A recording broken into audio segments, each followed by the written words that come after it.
男嘉宾小张23岁，来自山东，是一名物流司机；女嘉宾小鱼21岁，同样来自山东，是餐饮主管。来，有请两位，有请。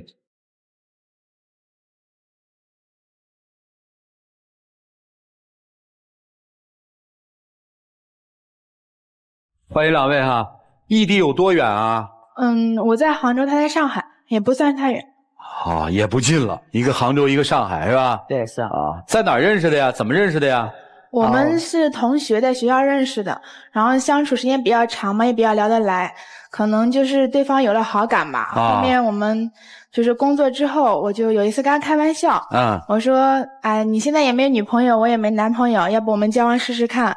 然后他当时同意了嘛，就是也都挺开心的，挺顺利的。等于你主动点破的。对。啊，毕业之后就去了不同的地方了，是吗？对。那为啥不在一起呢？因为当时这个是我觉得异地恋挺好的，因为我身边朋友都在一块儿，经常都会有一些小矛盾啊，我感觉异地恋应该会久一点。但是现在异地恋应该会久一点。现在我反而觉得异地恋我们俩就是矛盾挺多的，可能因为沟通比较少吧。然后现在就觉得他特别小心眼，疑心重，然后让我觉得没有安全感。他疑心重啊？对，他现在老怀疑我。那你咋没安全感呢？这不是说明他在乎你吗？就是之前吧，有一个女孩在追他，刚开始我是听朋友说的然后我觉着我们两个也异地恋，朋友可能开个玩笑吧，调侃一下我们，我就没怎么在意。我解释过了嘛那个问题啊，我也给你看聊天记录了，我当时已经明确告诉他了，我说我有女朋友，我女朋友也很爱我，我们感情很好。但是毕竟是那个女生主动追你的，你有女朋友她都不介意的，而且我们是异地恋，你这不是在跟她留机会吗？而且你们现在都还有联系的。我们现在联系只是偶尔聊一下天，又没做什么。反正只要我的心对你不动摇，他没有任何机会的呀。你担心什么呢？你为什么还跟他联系？反正都拒绝了嘛，就别联系了呀。因为我们就是发小嘛，都挺不错的，没必要做的这么绝吧。你确实拒绝过对方。对，拒绝过。但是我觉得女孩子追男孩子是很容易的嘛，女追男隔层纱嘛。好，你原来不放心在这儿啊？对。还有别的让你不放心的吗？就不安全的？就是我觉得他对他前女友好像还是有点放不下。本来我们是挺开心去吃饭的，刚到餐厅他就出去了，然后回来告诉我说他刚刚看到他前女友了。我就跟他开玩笑嘛，我说那你怎么不过来介绍我们认识一下啊？然后他当时就是拉下脸来了嘛，然后我就挺不开心的，我就在想是不是我不如你前女友好啊，还是你心里根本放不下，就感觉挺奇怪的。那都过去了，那都是以前了，没必要拿出来再跟你提吧。我要跟你说了，你肯定又会生气。为什么你当时拉脸？你能把那个心理解释给他听吗？当时就是不想说话嘛，就坐那沉默了一会儿。为什么？他就觉得就是以前的那段感情不太好嘛。他性格一直这样，一问他什么事情嘛就不说话，就在那很让人生气的。其实他当时如果跟我笑笑说，哎，那我介绍你们认识一下，我感觉这件事也就过去了。我也不会。你觉得他是那种人吗？孩子？反正就是现在感觉他这种性格有点受不了了。性格受不了。好吧，说说你的怀疑吧。你怎么不信任他了？他就是身边异性朋友也比较多吧。经常晚上就是出去和异性朋友一起出去玩看电影的，我肯定不放心啊。但那件事情我跟你解释过了呀。那本来我们是约好3个人去看电影的，那另外一个人突然有事情。但是他们都不去了，那你为什么要去呢？你也可以给他说不去了呀。但是别人是因为有事情，而且我闲着没事嘛。去看电影也很正常，而且人家对我也没有什么意思，就只是普通同事关系啊。我感觉这没什么。现在同事就是异性同事都能看电影了是吧？对，而且看的也不是爱情电影啊，就是感觉他挺小气的。所以这事儿都挺怪的，你知道吧？就有一次我出差，俩男的出差，实在没事儿干，我说我们俩去看个电影吧。买完电影票我就觉得别扭，我怎么跟一男的去看电影？但是女同事你一定不会约他。你知道吗？所以就看电影这事儿可能在我们心里还属于那个算比较近的事儿，你才能约人看电影。但是你们好像不这么想是吧？你不这么想。我觉得这没什么，而且我有男朋友，我们店里人都知道的呀。那他有女朋友，发小也是都知道的呀。但是人家就已经跟他表白了，那我跟同事也没有聊过这些事情啊。不是还有个同事在追你吗？关键是那个事情我也解释过了，而且就是我们同事嘛，相处时间比较久，可能他对我有点意思吧，跟我表白，但是我已经拒绝他了。拒绝了。而且就是工作上的事情，除了我都不跟他怎么联系的。你感觉明确吗？啊，他每天给你送早餐干什么的，送你东西你都还接受，你这是在给他留机会吗？那同事之间嘛，带个早餐我感觉很正常啊，不可能就因为这件事情你也吃醋吧？那礼物呢？我怎么？像礼物我没有接收过啊，就是像比如说生日或者什么特殊节日，巧克力、玫瑰花这些，我都是直接拒绝掉的，因为我知道他对我有意思嘛。那我肯定我就告诉他这些我男朋友会送我的，你给别人嘛，就之类拒绝了。但是你有男朋友的，你应该去收他的东西吧。而且那你有想过为什么这件事情我连细节都告诉你吗？你有想过你自身的原因吗？为什么你要告诉他？因为本来就异地恋，然后他对我现在也不怎么上心嘛。就前段时间520的时候，别人都在秀恩爱，他呢一个星期都没有发，也是到下午我给他发信息，因为他在干什么嘛，他就直接就回复说我在看直播，就是感觉什么事情都没有一样。我那天不是想着给你发信息来的吗？我觉得那你想着你也是没发呀。我当时什么心情？你有想过我吗？你都不为我想一想。那别人都在秀恩爱，而且520感觉就是全世界都知道，就你忽略我。我觉得这只是个形式问题。那形式，只要我们彼此爱对方，那小女生本来就喜欢这些啊，那要男朋友干什么呢？你就多关心一下嘛，而且1年就几次啊。好，这520真害人呐，谁弄的节呀？但是我感觉就是女孩子本来就是过个这种节日能增加一下两人感情嘛，而且他作为一个男朋友连句信息都没有，我也没要求他一定过来看我或者给我买什么东西啊，那你最起码信息也要发一个吧。我为什么要把我跟男同事的这些细节都告诉你？是因为你不在乎我要刺激你，是这意思吧？对，而且他总是误会我，身边异性同事太多嘛，就是说我们俩也难得见一次面，他就总感觉我就是说不理他，冷落他。但其实工作上的事情，那我也要回信息的嘛。总是就是他感觉他太小心眼了，什么事情都跟我计较。异地恋1年是吧？对，1年多。双方父母也没见过，应该是吧？暂时没见。本来我是想带他去的，然后他就是老是找各种理由，就是不去。因为我比较恐慌嘛，因为在我们那边的话，如果见家长的话，如果就是双方父母都同意，肯定是要去订婚结婚的。然后我感觉有点接受不了，而且我们俩现在异地恋都没解决。我感觉，因为他现在我们俩就是都互相就是不信任嘛，我说那要不你就来我这边，然后在我们这边一起嘛，他就不愿意过来嘛。为啥？因为我在那边工作时间也比较长一点嘛，在那边认识的朋友人脉比较多一点，然后在那比较好发展一些。我觉得去那边人生地不熟的。但是你怎么想到我们俩的事情都没解决，你就想要见家长，你是不是太自私了？就总为你自己着想。我们相处的时间也不短了吧，见个家长很正常的呀。但是你知道我恐婚的，而且你见了家长，如果你父母不喜欢我呢，你是不是就要跟我分手了？你没见过，你怎么知道不同意呢？那只有2个选择啊，要么就是一个家长不喜欢我，就面临着分手问题；要么就是一个家长喜欢，就面临着订婚。你也知道，我现在不想那么早结婚。现在又没非逼着你结婚，好。那你就为什么不能为了我来这边呢？去杭州那里，而且我都说过了，我很喜欢杭州的，我准备在那里定居的。那你就不能为了我去我那里吗？你总是这样。你们俩今天要来干嘛？我就是想知道他现在对我到底还喜不喜欢嘛？我总感觉就是他在处理异性方面总是在给别人留后路一样，就让我很没有安全感。我觉得你们俩倒是都开了后门了啊！你还喜欢他吗？喜欢。还爱他吗？爱。想娶她做老婆吗？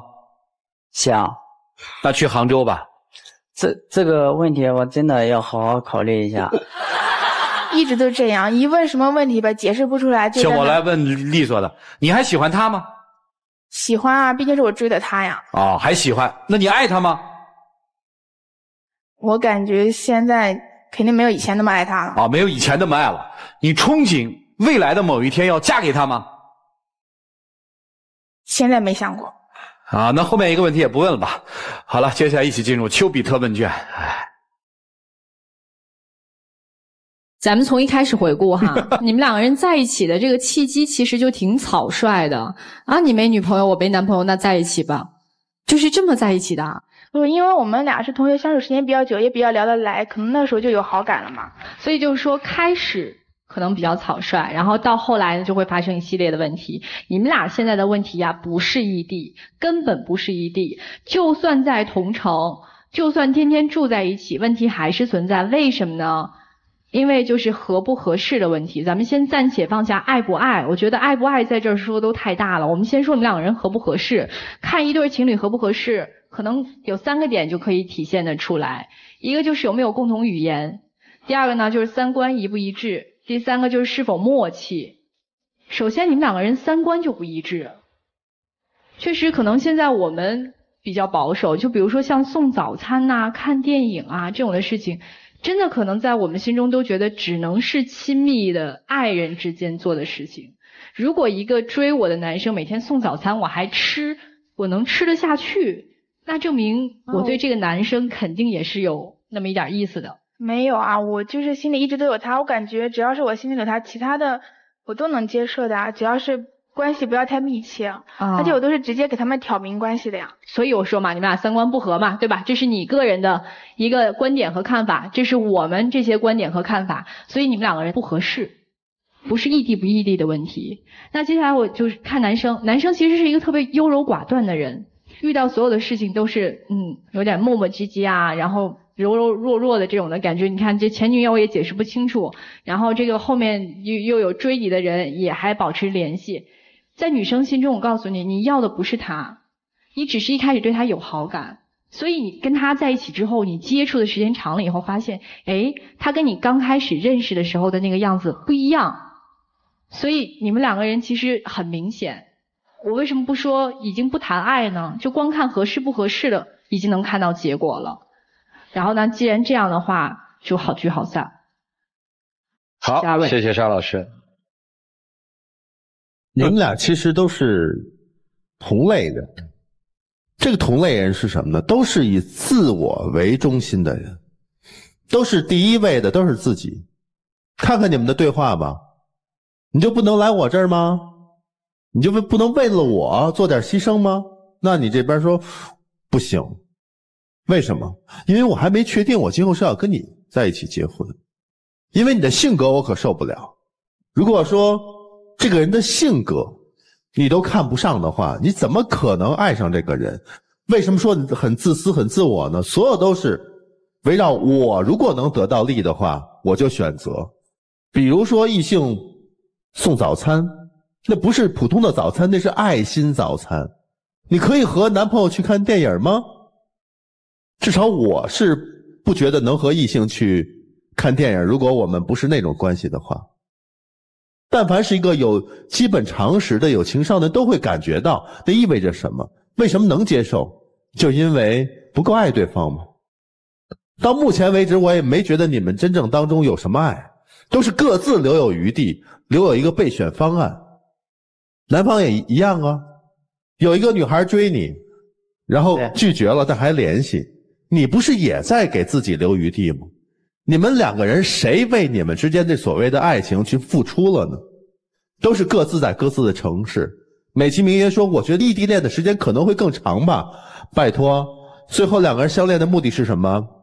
是要走在一起的，怎么可能去选择这个坦然的选择这个异地恋呢？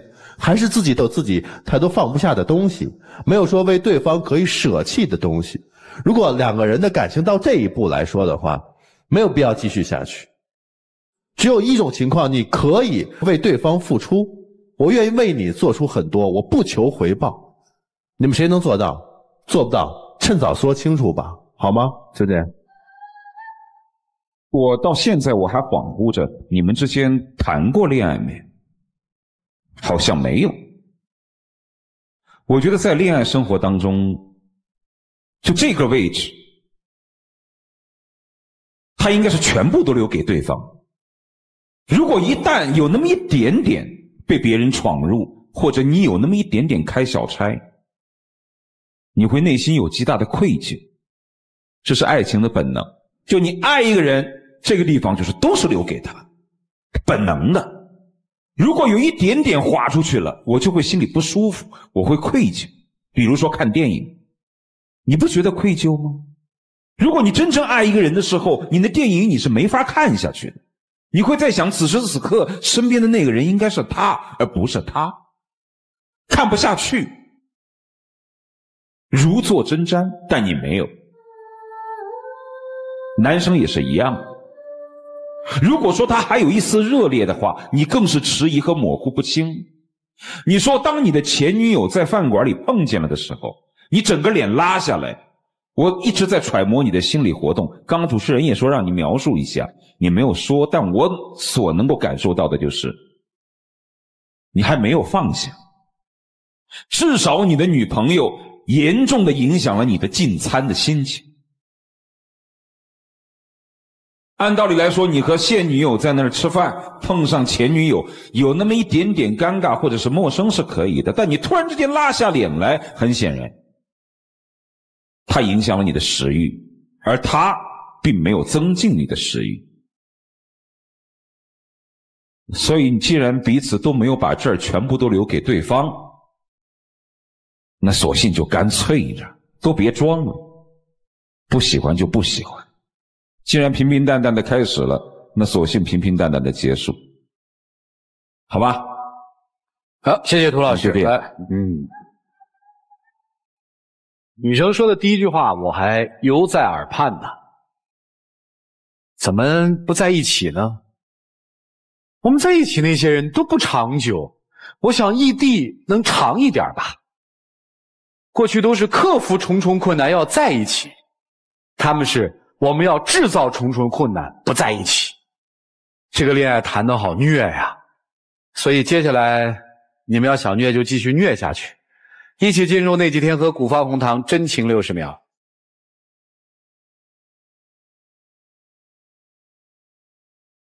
小叶，我们认识时间也挺长了，反正你应该多少了解一些我。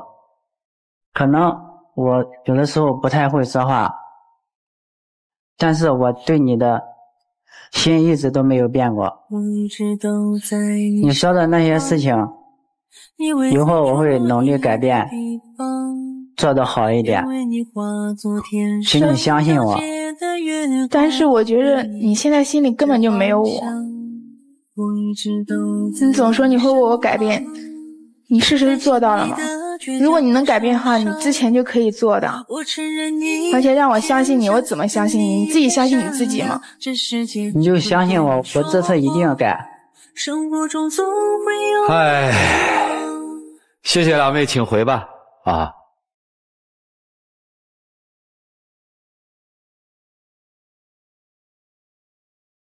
来，请关门。这段情感的脉络究竟如何呢？答案留给他们自己去选。来吧，看结局，请开门。